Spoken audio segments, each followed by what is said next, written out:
Let me tell you something that most people never realize until it's too late.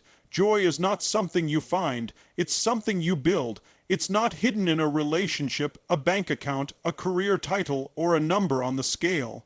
Joy is a creation, your creation, and if you're not intentionally designing it, then you're unconsciously destroying it. The biggest trap we fall into is waiting, waiting for something to change, waiting for someone to show up.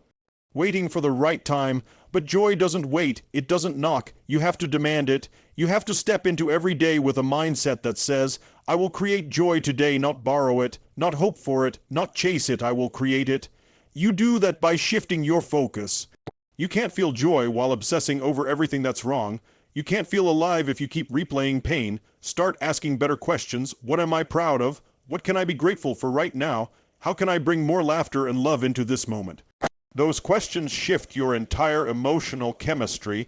They change your energy, your presence, your power. Joy is a discipline. It's built in the small moments, in the way you breathe, the way you speak to yourself, the way you show up even when it's hard. You don't wait to feel joyful, you train for it. You wire it in through daily choices, gratitude, movement, connection, purpose, and don't confuse joy with comfort. Real joy often comes when you stretch, when you push beyond fear, when you serve someone else, when you rise after falling. That's the kind of joy that lasts. That's the kind of joy no one can take from you because you forged it. So the question isn't where can I find joy? The question is, what will I do today to create it? Because your joy isn't hiding, it's waiting. Waiting for you to take charge, to take responsibility, to stop outsourcing your happiness and start generating it from the inside out. Create your joy not someday, but now. Because now is the only moment that's real. And the quality of your life comes down to the quality of how you show up in this moment. So take the wheel. Don't wait for joy. Make it, live it, be it. Joy is not something that randomly falls into your lap when life gets easier, when people start treating you better, or when circumstances finally align. That's the biggest illusion most people buy into. They think once I get that job, once I lose the weight, once they apologize, once I make enough money, then I'll finally feel happy. But joy doesn't work that way. Joy doesn't come from the outside. It's an inside-out process. It's a product of your decisions, your standards, and your mindset. You don't stumble upon joy, you create it, moment by moment, by how you choose to live and think.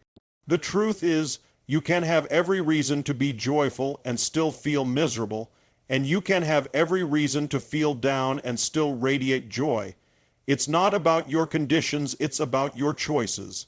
And that choice starts with realizing that you're the creator, not the victim. When you decide that your emotional state no longer depends on what happens out there, you take your power back. That's when you start sculpting joy instead of searching for it. You start practicing it like a skill rather than treating it like a reward. You realize that joy is a decision one you have to make daily, sometimes hourly, especially when life gets messy. Creating joy starts with awareness. You begin to catch those negative loops, those default thoughts that say you're not enough, that life isn't fair, that it's someone else's job to make you happy, and instead of feeding those patterns, you pause and choose differently. You breathe deeply. You shift your focus to what's good, what's growing, what's possible. That's not denial, it's discipline, emotional discipline, and the more you practice that discipline, the stronger your joy becomes. Not a fragile happiness that breaks under pressure, but a powerful energy you can tap into regardless of what's happening around you. Even in the middle of stress, heartbreak, or failure, you can find space for joy. Not because you're pretending everything's perfect, but because you know that who you are and how you feel isn't dictated by circumstances. You become the kind of person who brings light instead of waiting for it. That's how you create joy, not by wishing, not by waiting, but by showing up as the source of it. You live it in your body, you speak it in your words, you choose it in your mind. That's when joy becomes your identity, not something you chase, but something you are. And once you own that, Nothing can take it from you. Your focus is the steering wheel of your emotional life. Wherever you place it, your feelings will follow.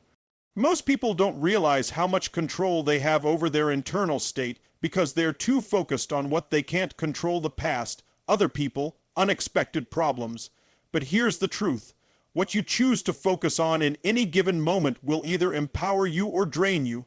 It will either lift you into joy or bury you in stress. That's how powerful focus is. You can have a beautiful life on the outside and still feel empty if your focus is locked on what's missing, what's wrong, or what could go wrong.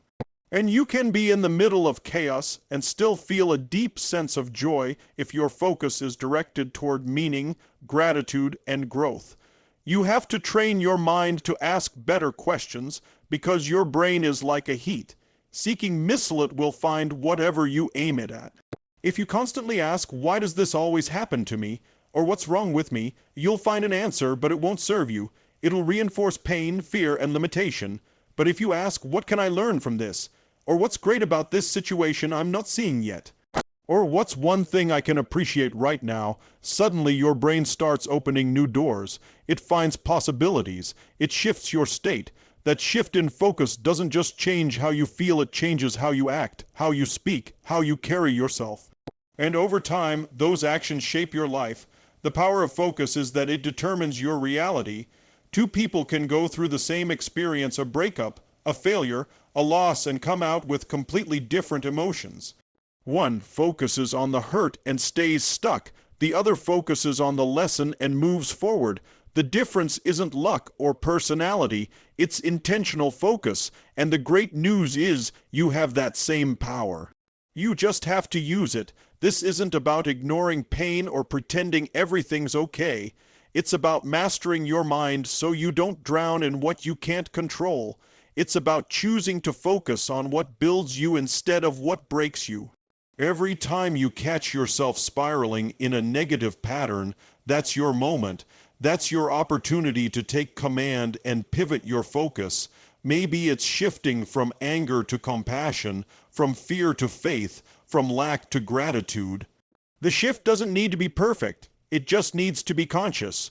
When you learn to focus on what you have instead of what you lack, on what's possible instead of what's gone wrong, you become unstoppable. Because your focus fuels your emotions, and your emotions drive your life. Guard it, direct it, own it, because the way you feel, the way you show up, and ultimately the way you live, all begin with what you choose to focus on. Joy isn't born from comfort, it's born from challenge.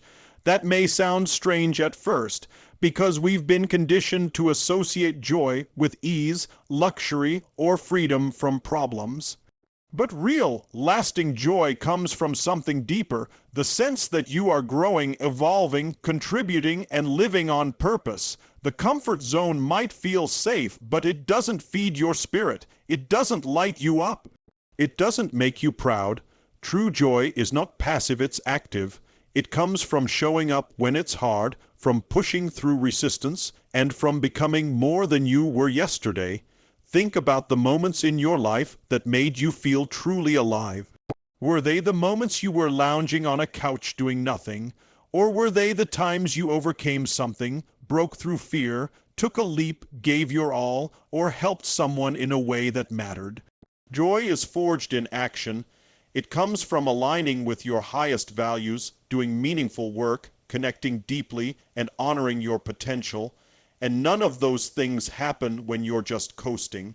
Joy demands that you engage with life, that you take risks, that you face discomfort, because every time you do, you grow, and growth equals joy. Discipline plays a key role in this, not punishment, but discipline as a practice of self-respect. Discipline to take care of your body, discipline to manage your thoughts, discipline to pursue your goals even when motivation fades, discipline to do what's right instead of what's easy. Because every time you keep a promise to yourself, you build self-trust. And from that trust comes a deeper, more sustainable joy, the joy of integrity, the joy of knowing you are living in alignment with who you want to be.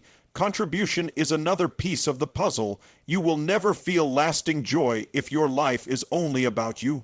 Humans are wired for connection. We are built to serve something greater than ourselves. Whether it's your family, your community, your craft, or a cause when you give, when you lift others, when you leave people better than you found them, joy multiplies. It expands. That's the joy that lasts. That's the joy that fills your soul in ways temporary pleasures never could. So stop waiting for comfort to bring you joy. It won't. Instead, lean into the stretch. Do the hard thing. Embrace the discipline. Say yes to growth. And above all, show up with heart, not just for yourself, but for others. Because that's where real joy lives, in the fire, not the fluff. In the climb, not the couch. In the service, not the silence. When you embrace this truth, you stop chasing quick fixes and start building a life that brings you joy every single day, not because it's easy, but because it's yours. Fully lived, fully earned, fully alive.